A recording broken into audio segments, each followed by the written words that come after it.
Hi friends, welcome to Roja's cooking. இன்னைக்கு நம்ம நாட்டுக்கோழி வச்சு ஒரு பிரியாணி ரெசிபி தான் பார்க்க போகிறோம். இதுக்கு நான் 1 கிலோ நாட்டுக்கோழி எடுத்து வச்சுருக்கேன். இப்போ இதை வந்து ஒரு அரை மணி நேரம் ஊற வச்சு எடுத்துக்கலாம். அதுக்கு வந்து இதில் ஒரு அரை கப் தயிர், ஒரு 2 ஸ்பூன் இஞ்சி பூண்டு பேஸ்ட்டு, ஒரு 1/4 ஸ்பூன் மஞ்சள் தூள், ஒரு அரை ஸ்பூன் வத்தத்தூள், இது எல்லாத்தையும் சேர்த்து நல்லா மிக்ஸ் பண்ணி மூடி வச்சு ஒரு அரை மணி நேரம் ஊற வச்சிடலாம்.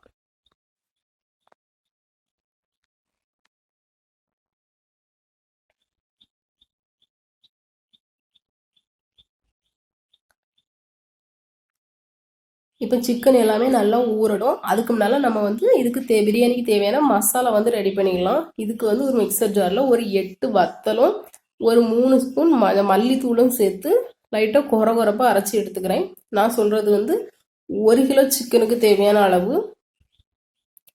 இப்போ லைட்டாக அரைச்சி எடுத்ததுக்கப்புறமா இதில் வந்து ஒரு 15 பல்லு பூண்டு, ஒரு 10 சின்ன வெங்காயம், ஒரு துண்டு இஞ்சி, 2 பச்சை மிளகாய், இதையும் சேர்த்து மறுபடியும் நல்லா அரைச்சி எடுத்துக்கலாம்.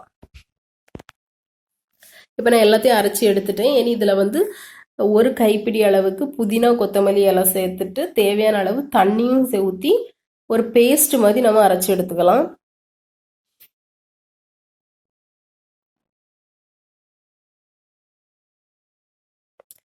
இப்போ இதுக்கு தேவையான மசாலா எல்லாம் அரைச்சி எடுத்தாச்சு. இனி வந்து நம்ம பிரியாணி செய்ய ஆரம்பிச்சிடலாம். இதுக்கு வந்து நான் அடுப்பில் ஒரு குக்கர் வச்சுருக்கேன். குக்கர் சூடானதுக்கப்புறம் இதில் 3 ஸ்பூன் நெய்யும் 3 ஸ்பூன் எண்ணெயும் சேர்த்துக்கலாம்.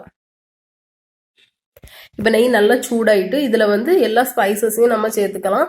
பட்டை, கிராம்பு, ஏலக்காய், பிரிஞ்சி இலை, சோம்பு,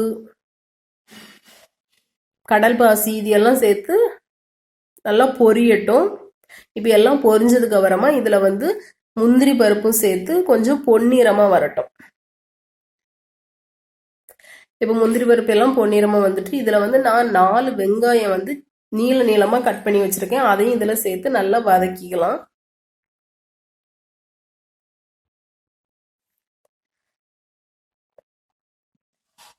இப்போ வெங்காயம் எல்லாம் நல்லா வதங்கிடுச்சு. இதில் வந்து ஒரு 4 தக்காளியை வந்து சின்ன சின்னதாக கட் பண்ணி வச்சுருக்கேன். அதையும் இதில் சேர்த்து நல்லா வதக்கி எடுத்துக்கிறேன்.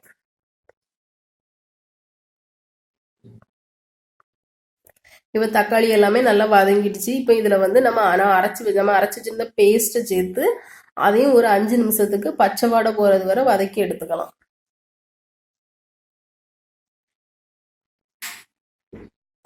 இப்போ மசாலா எல்லாத்தையுமே பச்சை வாடை போகிறது வரை நல்லா வதக்கி எடுத்துட்டேன்.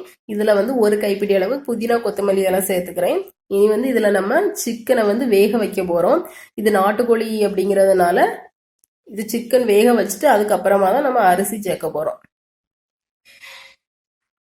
அதனால இதெல்லாம் நல்லா சேர்த்ததுக்கு அப்புறமா இதில் வந்து ஊற வச்சு வச்சிருந்த சிக்கனையும் சேர்த்து நல்லா கிளறி விட்டுறேன். கிளறி விட்டுட்டு இதுக்கு தேவையான அளவு தண்ணி சேர்த்துக்கலாம். நான் வந்து 1 கப் அரிசிக்கு வந்து 1.5 கப் தண்ணி சேர்த்துருக்கேன். நான் 6 பேருக்கு செய்கிறதால 5 கப் அரிசி எடுத்திருக்கேன். அதனால 5 கப் அரிசிக்கு 7.5 கப் தண்ணி அளந்து எடுத்து வச்சிருக்கேன். அதையும் நான் இப்போ இதில் சேர்த்துக்கிறேன்.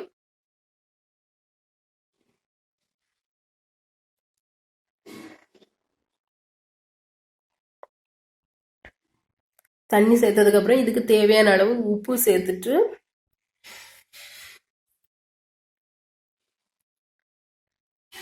உப்பு சேர்த்ததுக்கு அப்புறமா இதை வந்து மூடி வச்சு நம்ம 5 விசிலுக்கு வேக வச்சிடலாம்.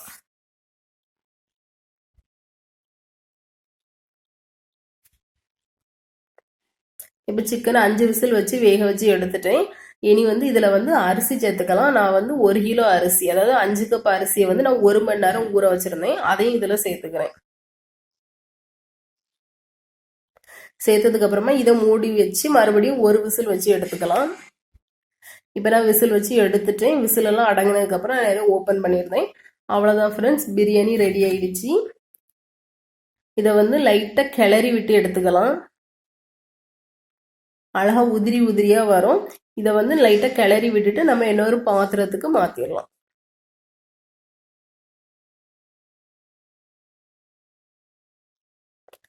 அவ்வளோதான் ஃப்ரெண்ட்ஸ், சூப்பரான சுவையான நாட்டுக்கோழி பிரியாணி ரெடி ஆயிடுச்சு. நீங்களும் இதை உங்கள் வீட்டில் ட்ரை பண்ணி பாருங்கள். என்னோட இந்த வீடியோ உங்களுக்கு பிடிச்சதுன்னா லைக் பண்ணுங்கள், உங்கள் ஃப்ரெண்ட்ஸ் அண்ட் ஃபேமிலிக்கு ஷேர் பண்ணுங்கள். மறக்காம என்னோட சேனலை சப்ஸ்கிரைப் பண்ணிட்டு பக்கத்தில் இருக்க பெல் பட்டனையும் கிளிக் பண்ணிடுங்க. தேங்க்யூ.